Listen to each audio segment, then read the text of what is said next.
Ty, welcome to the Head Above Water podcast. It is a pleasure to have you on here. I think the moment that I started, I guess, listening to you, whether it be through your social media, your platform, how you speak, there was an instant energy about, I guess, that I could relate to, but a really authentic energy about your purpose and the drive that you have to just inspire and help others.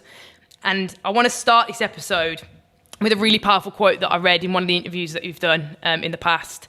And it's something that relates incredibly well to how I feel about fitness. But you said once that fitness saved my life.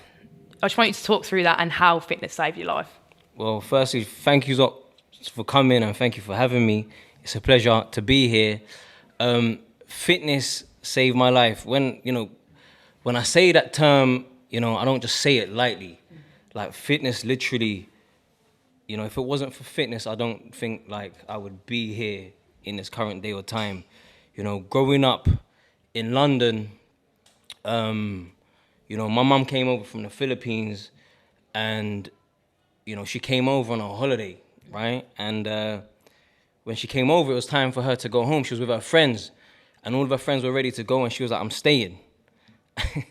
And the friends were like, what? And she ended up staying here. Like, please, immigration, don't come take me. You know what I mean? No, she got a British passport now. Yeah. I got a British passport, we cool. No, but she stayed and she ended up having my sister and myself. And growing up, in London was super tough. And, I remember like growing up getting eviction notices. Like my mum was like a cleaner. It's like, that's all she could do, like just clean. Filipino, couldn't even really speak English. And it was super tough. And she did the best that she could. But I remember growing up, not having a father figure. So my mum, had my sister first and then me. And my sister's dad, my sister didn't know her dad. And I didn't know my dad either. But only about 5 years ago, I found out that, her dad wasn't even my dad. So I was like, wow. Who's my dad? Do you get what I'm saying? So my household was a household that was coming up. We were close, but it was just broken. My mum was like trying to be the mum and the dad and the breadwinner, but like had no education here, so things were just super tough. And growing up in London's really funny because there's so much opportunity, but then there's so much like also opportunity to go down the wrong path or like feel like you're crushed or not gonna be a success. And I remember my teacher in school telling me, and I tried my best in school, but I wasn't the most academic. Like I was into like sports, I was into like, fitness. I remember I used to always go home from school and look at the magazines in the shops and just like look at the martial arts magazines or be inspired by, fitness magazines like with bodybuilders and be like, wow, what is this? And I remember trying to read some of the exercise on how they would, do some of the exercise to get these muscles. And that was what I wanted to do from a very, very young age. And so when I was in school, I wasn't like the best at maths. I still not the best at maths. When I personal train now, I can't even count properly. Like I'm like 1, 5, they're like, Ty, what are you talking about, So I get told a lot about that. But, so I wasn't good at any of, these academic things. However, all I wanted to do was like be creative and be active.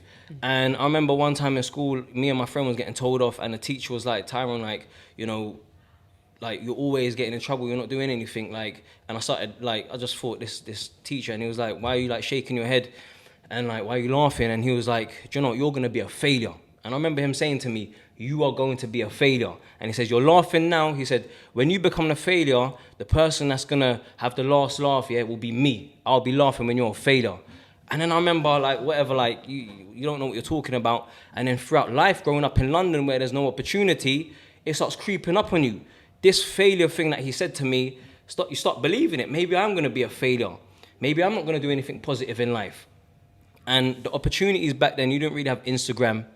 You really didn't have, like a vision to see how people are successful. The people that you do see that are successful are people who are like footballers or athletes who are on TV. And to look at that and to say, do you know what, I want to do that was, very like, far between what you're actually capable of. And so the people that you would look up to were the people in like your local neighborhoods or, your friends that might not necessarily be doing the best things in life. And that's what I gravitated to. They would be my family, you know. Me being a young male growing up and not having a father figure, seeing people who are older than me, who are male figures telling you this is what you need to do, but wasn't the right thing, and not having any guidance, that's the only thing that you know how to do. So they're the people that I looked up to. And literally I got into like the deepest, darkest hole, got into a lot of trouble, started getting into a lot of like street like stuff. And it wasn't good, because I remember being in a position where I thought, you know what, like, where is my life going? What am I doing? All the things that, like, you know, you would never wish upon, you know, your kids to do, like I was getting involved in. And I remember just being in the darkest of places, you know, like contemplating like life and looking at life and being like, you know what, like, what am I even doing here? I am a failure. I am all the bad things that people said that I was. You know, I'm not going to be anything. But the one thing that did pick me up and gave me hope was fitness. And, you know, from then, you know, I said to myself, I'm going to train every day. And I've always been training, but this was the only thing that would keep me sane. Training every day, focusing on a goal that I wanted to achieve, whether it was strength or whatever it was. And that was something that pushed me through. And then people used to tell me, Ty, you'd be amazing at, you know, a personal trainer, you need to do fitness. And I was like, all right, I've never worked in a gym before, I don't know what to do. I went and I, you know, got my personal training, you know, education, and then went to the Prince's Trust to then enable me to start my business. And then from then, you know, it flourished. But literally fitness was the one thing that saved my life. That's really powerful, because I think I immediately heard that and thought, that's how I feel about fitness. Like, my story is I got into sport when I was a kid. I was able-bodied when I grew up. And for me, like, I was the same as you. I looked at athletes and was like, I want to be like that. I remember distinctly like watching 2008 like Olympic Games and going, I want to be like Kelly Holmes and run as fast as her. And from a kid that, from the same as you, grew up single parent household, like, it was my escape. Like, sport for me and fitness, like, even if it was just running out in the local park, for me was like my escape from that like troubled background, that troubled day to day. And I remember I had the same feelings as you about PE class, like, and my teachers used to say, Lauren, you don't concentrate in class. Back then I had undiagnosed ADHD, but like, just channeled that into sport, and I was good at that. That's where I excelled, like, and I think you naturally gravitate towards that. And then for me, then having a disability and ending up in a chair when I was 13, like, that, it stripped my identity away, because like sport was my identity. So then getting back into it, like, it just completely like reinstated everything I knew and was passionate about. And I knew from a young age that that's what I wanted to do. And so listening to you talk about like fitness saved my life, it saved my life in the senses that, you know, I had no hope of ever, you know, I never knew what Paralympic sport was, you know, when I ended up in a chair. I had no aspiration of ever making it to Olympic Games, because, you know, if I couldn't walk, then I weren't going to run, and I weren't going to go running at the Olympics, was I? And so there was a good, like, 6 months that I sat in there before I went to watch London. And my mum took me down to London for the day to go and watch London. And I think it's a good 6 months in there where I just thought, there's no future in this. Like, what do I do? I'm not gifted at school. I'm not, like, academically gifted. So, like, I'm just going to go work at Tesco then. Like, it literally was, like, what I thought I was going to end up doing in my life. And then, for me, then being reconnected with sport and being reconnected with fitness again, it gave me that purpose. So I feel that so deeply when you say that, it saved your life. No, I appreciate that. Do you know what? It's super funny, because, you know, the amount of people that we hear, like young kids nowadays that, you know, like when I grew up, it was all about, you know, you need to go to, you know, get that education and be good at like maths or English or science and then go get a good job, right? But like a lot of us, like, I felt like I couldn't sit still. I still feel like I can't sit still. I feel like I want to run around here, right? I might, you know, like, we want to be active. And I feel like there's not enough, you know, input into, you know, young kids, you know, trying to develop that side of it. And, you know, doing podcasts like this and bringing that awareness out, because there could be parents listening to this too and being like, you know what, my kid's exactly the same. You know, like, maybe we need to develop, you know, my kid. And I think it's super cool. And the more that we, you know, talk about these things, I think the more that people are going to find it acceptable to be like, you know what, like, this is a actual, like, career that you can follow, or, you know, you can be an athlete if you really put your mind to it. You talk about, I guess, you know, that troubled upbringing, but almost, you know, your mum and I guess that work ethic that she had to provide for you and your sister. And I see a lot of relatability to that in my own situation of watching my mum work real hard. And do you think that that's, you ooze resilience, but do you think your mum installed that into you at a young age, just work hard, just relentlessly? Yeah, for sure. Like, my mum is still a relentless worker. And if she sees me slacking off, she's on me. She's on me, and I'm like, all right, cool. Even when I did my the TV show, like the first challenge, like did awful, right? She was like messaging me, your aunties are watching, blah blah. What are you doing? You need to train harder, da da da da da. And why are you swearing so much? I'm like, oh my gosh, like. So it's humbling, isn't it? Humbling. It is. So coming from like seeing how she worked hard, crazy amounts of different types of jobs. Trying to do 100 things at one time, it definitely is instilled in me. And I take that, hard work and I really do believe that hard work pays off. The cream always will rise to the top. And you might not be the most talented in the room, but if you put in that hard work, your hard work, can sometimes if you've got a person that's got talent and that's lazy against a person that's not as talented but puts in that hard work, that hard work will always pay off, So I always live by that. Yeah, that's amazing. And you talk quite openly about your involvement with, I guess, gangs when you were growing up, and you dropped out of college, moved away from education, and got sucked into a life that I guess was completely in the opposite direction of what you do right now. Do you want to go into that a little bit, and I guess how you got involved in that and how that transformed your life? Yeah, it was tough. It's super funny because when I talk about it, it's like, I'm like, what was I doing? Do you get what I'm saying? Like, I'm like, what was I doing but my vision? When you're growing up, you don't really have that vision. Like, obviously being young, you make like crazy mistakes and you do like some like crazy like stuff. And, when I look back at how I was as a person, I still had that drive. I definitely had, the energy to do something productive, but I didn't know how to.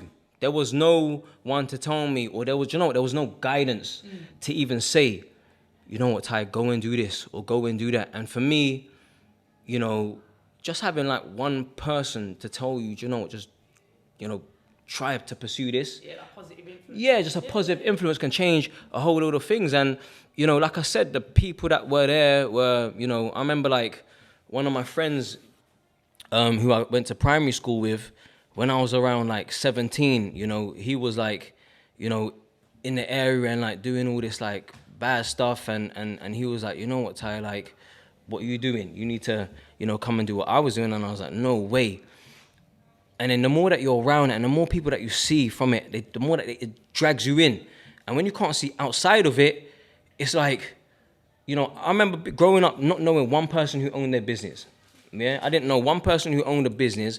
I didn't know one person who was famous. I didn't know one person who was an athlete. I don't think I knew one person that, was a millionaire or even, like was making like legitimate money. It was like such a close-knit community of people that were just doing the wrong things. And that's what you were dragged into. That's the only thing that I knew. And I remember one time when I was around this person who was like super influential in that community, and people used to all look up to him. He was one person that said to me, do you know what, like, Tyrone, what are you doing? You're smarter than all of us. Go and do something positive. Don't be scared to work. And this guy, everyone respected. And I thought, wow, if this guy can tell me to do that, nobody else can tell me anything. And he was an older male figure. And he told me this, and I was like, that was the first time I felt, do you know what, somebody's like got belief in me, someone believes in me, someone's got like a confidence within me other than myself. And that little bit of drive gave me so much fire in my belly, to go and do something productive. And that was the first time, Ty's not a failure, maybe I could do something, And then there was a thing within me as well, like I wanted to prove people wrong. I had like this inner fire that I wasn't gonna be a person, because if it wasn't for fitness, I'd literally like I would be dead or I'd be in jail. It would be one of the two. Yeah, and having that little bit of confidence and that inner fire to change my life around and to prove people wrong, and to most importantly be an inspiration to more young people is something that I wanted to do, and I'm still like have that same fire from the day that I started my business to now, and it's been 10 years. This is the 10th year anniversary of my business, And yeah, and I'm still going strong. I've got a mentorship program where I help young people who want to be, successful in the fitness industry, whether it's in personal training, whether it's in yoga or physio, that don't know how to go through. And each person I choose has a story, and I go and I tell them everything from marketing to the taxes to everything that I learned, get guest speakers in and show them that they can, because I know the influence that, one person that may have had it on me, I can spread to other people. And once you've got that same cycle and that keeps on, turning around and more people influence more people, we can just help the world and, more people will be productive and, do greater things in life. Mate, listening to you talk about that, but also then reading about Be the Fittest, which is what your company is and your business is, I guess your day-to-day now and your baby, I guess for me was really interesting because I was looking into your sort of backstory and going, like you say there, you didn't know anyone that owned their own business. You didn't know anybody that was doing that thing. Yeah. How do you go from being at that point to now being the guy that you are now today, that is going around, personal training celebrities, owning their own business, mentoring people and giving back to the community? How did you go from that point to where you are now? Through crazy ass hard work.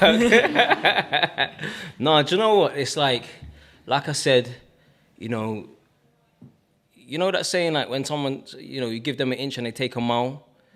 Somebody gave me an inch of confidence and I took a mile. Do you know what I'm saying? Like my confidence grew like so much. And, it's having that little bit of self-belief. And, I remember being in a part of life, where like I was super bitter, and I was down and I was angry at myself and I was angry at like the world. I was angry at my mum. I was angry at my dad who I didn't know. I was just angry. And I thought, I need to change the way that I'm thinking. Like my projection towards life isn't good. My karma isn't going to be good. So I literally thought to myself, Tyrone, you need to fix up. You need to change it. Would you want to be a failure? Do you want to be a failure? Do you want to be dead or in jail? Or do you want to be a success? And be a person that can change it around. And once I made that decision, I never stopped. And one thing is that, a lot of us have self-doubt, and I still have self-doubt. And every single one of us, when we have self-doubt, needs to just remember, we're all here for a purpose, and we're all unique, and we're all here to give, a certain positivity to it. There's thousands of podcasts out there, but this is special because you got your own story, I got my own story, and people will look into that and, buy into that too.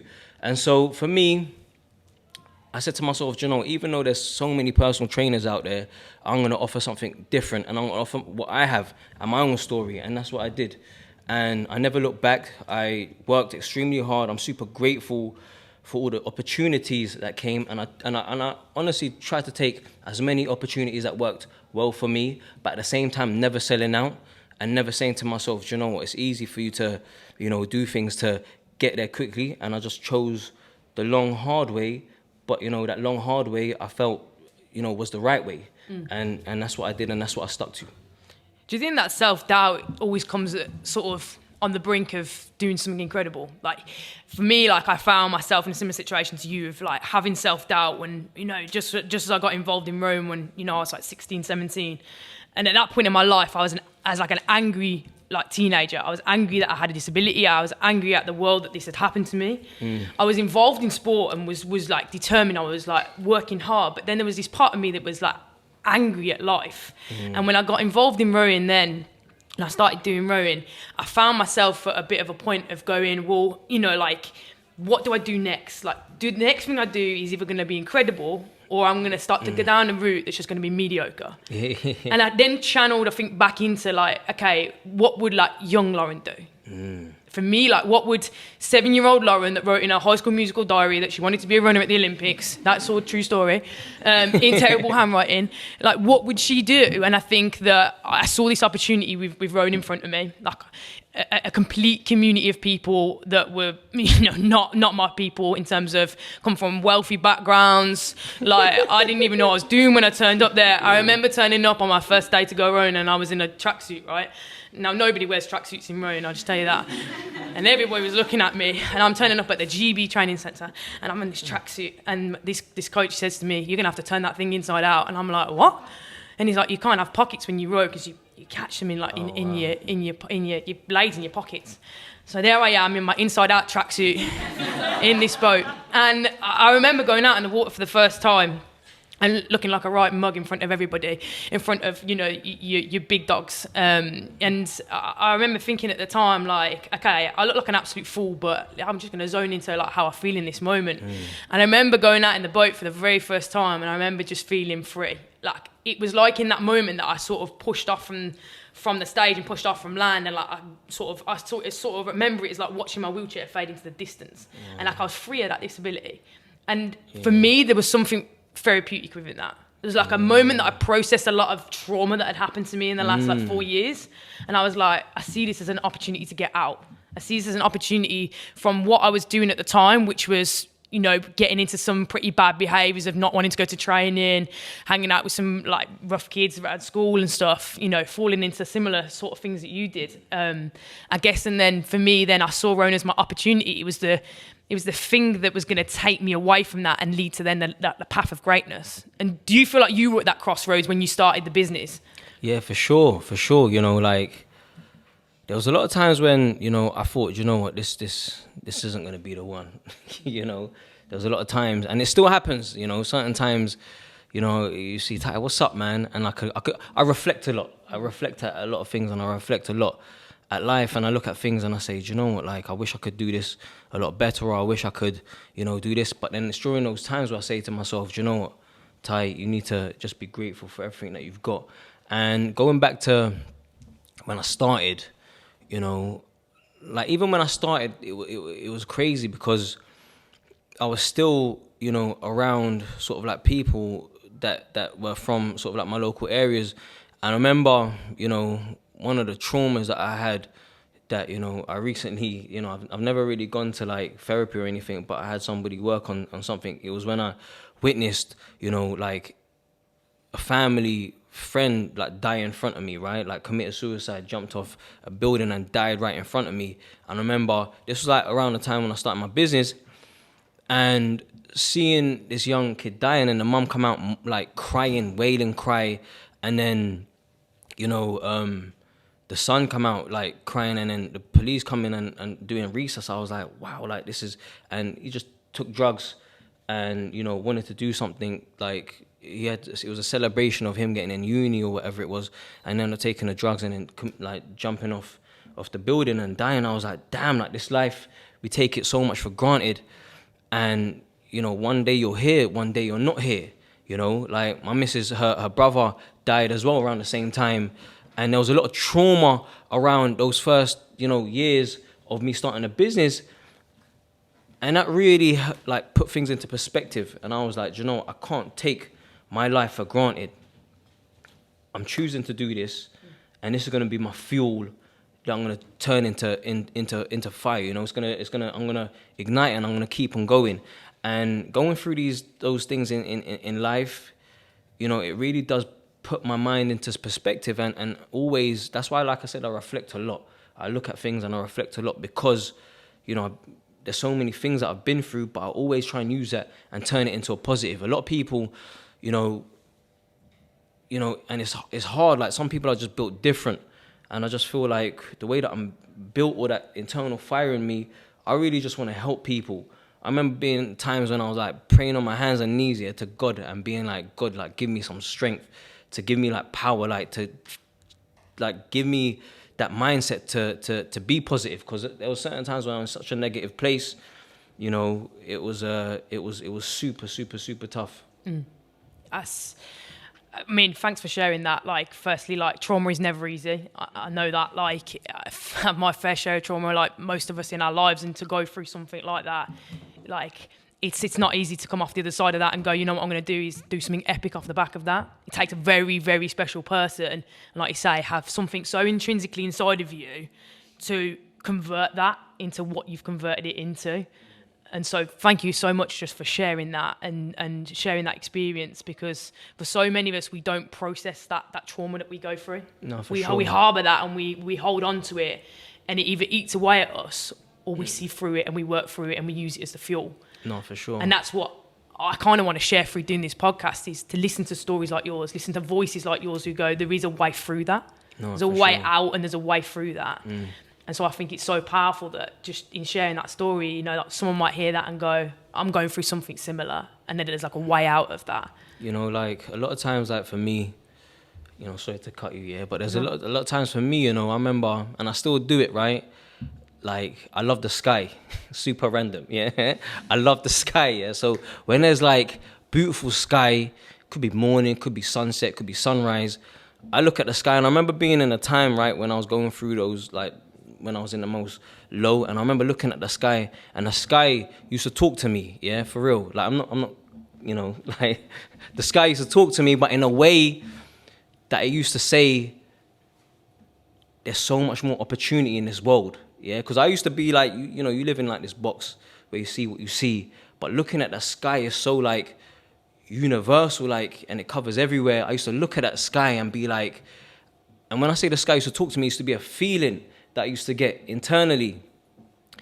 And it was like, and it really did used to talk to me, and it still does talk to me, that there is something out there for you, something very special. And, you know, that's why, like, wherever I go and I look at the sky, it always kind of gives me hope. And even like now, you know, I look at the sky and, like, you know, it gives me like better days. So anyone, not to say anyone that's going through things, look at the sky. It might help you, it might not, right? But just know that this world is such a big place that sometimes that we look at ourselves and look at life in the box that we live in. But the world is such an amazing, massive, big place that there's opportunities and things within this world that makes us all happy, you know? And the most simplest thing sometimes in life makes us happy. And for me, that's looking at the sky, and it definitely did change my mindset. And I think when you have that kind of like mentality, you know, you could be having like a super bad day, and, you know, just knowing, you know, there's something there that can make you happy, whatever it is, whether it's a hobby, whether it's going abroad, whether it's, you know, seeing different parts of the world. You know, those are the things that we definitely need to look forward to. And you know, now, like, I've got 3 kids, you know, it's the best thing for me, you know, just like whatever it is, I know whatever I'm doing is for them. You talk about, I guess, like, I mean, your kids are everything, and they're kind of all over your social media, and you look so proud to be a dad. But how did you translate, I guess, not having a father figure then into becoming a father? And how did you then, like, navigate the sort of, if there was no role models there for you and there was no, like, blueprint of how to be a good father, how did you find then becoming a father in yourself? Yeah, it was tough at the beginning. You know, I remember when I found out I was having my first kid, everyone used to say, Ty, make sure you get your sleep. And I was like, I do sleep. And then the first night we brought my kid back, I was like, okay, now I understand about sleep, because my kid didn't want to sleep for like more than like, you know, 5 minutes at a time. I remember, you know, when my baby first came out, my firstborn, and, you know, the nurse was like, would you like to hold your baby? I was like, I don't know how to hold a baby. Like, I'd never held a baby in my life. I was like, I don't know, because I was never around kids. Like, I don't have any family other than my sister and my mum, no cousins, no nothing. Like, they're all somewhere else in the world. So I'd never held a baby, and I remember just holding my baby at that time, and I remember making a promise saying, you know, I'll never, like, ever, yeah, as long as I'm on this earth, will leave any of my kids, you know, or never leave them without a father figure the same way that I was. And, you know, that's my duty in life, and that's, you know, first and foremost. And, you know, it's finding a balance between my work and being a father, but as long as I know that everything I do for work is for them, then that's you know, that's important for me. And making sure that I'm there at the most important things, you know, like kids, you know, what's the thing called when the teachers like look at their records, parents' evening. Yeah, parents' evening. Kids' parents' evening. That was my worst nightmare, parents' evening, because all it used to sit there was me and my mum, and me, like, sheepishly going, like, sitting there knowing it was going to be bad things said about me, and every single teacher saying, Lauren talks too much in class and distracts all the other kids. Yeah, you know, it's exactly the same as me. You know, I got a funny story. One time, I used to dread those parents' evenings. Same thing as you. Like, it was atrocious. But I remember one time my teacher, right, who did not like me, so you know that they got, like, the papers, right, like, with the name and everything. He got me with the wrong student. And the student that he got me wrong with was like an amazing student. So he was like, locked in. He was like, you know, Tyrone's like always talking in class, but like his grades are he's done actually pretty well. Like, my mum came away like thinking, wow, Ty, well done. I was like, Mum, like, you know that he had like the wrong paper and that. So that was the only time that I kind of like was like, I like this parents' evening. But yeah, like as long as I'm there with my kids' parents' evening, they're a lot better than me as well. So I'm super proud to go there. And you know, like the sports days, I'm that dad. Come on, kids, go on, don't lose. Like I'm that guy. But as long as you're there and you know, you be the best parent that you can, and you know, show them, you know, unconditional love, then that's what it is for me. You know, I'm always about, you know, I look at, you know, what I'll leave as a legacy, you know, being here on this earth, you know, and as long as they can say, you know, my dad, you know, helped inspire people to be better, then I'm happy with that. I think you're most definitely doing that, Ty. I think it's something I see like the later years. I say later years like I'm 24 now, but I'm thinking about retirement from sport. And I think I had a few injuries after I went to my first Paralympic Games, and at that time thought that there was going to be no future for me in sport. You know, I was so injured, and I remember sitting down and so many consultants. I had 3 lots of surgery in 18 months. Wow. So my arms, my hip, and my back. And I remember at the time going like, I'm 20 years old and I'm gonna have to retire from the thing I love doing the most in the world. And they said to me, you know, they fixed me all up and sewed me back together, put a few bits of metal in there. And I remember coming back to Rome and really clearly knowing what my purpose was.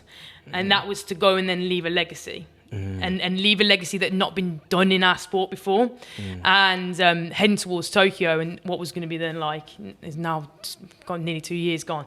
But for me was primarily about inspiring that next generation. I used to do so much with kids who used to come up to me and go, "You inspire me to do all of this, and I can't believe it. Like you know, you have a disability, and like you know, you do all of these things." And I really started to realise what being a role model was.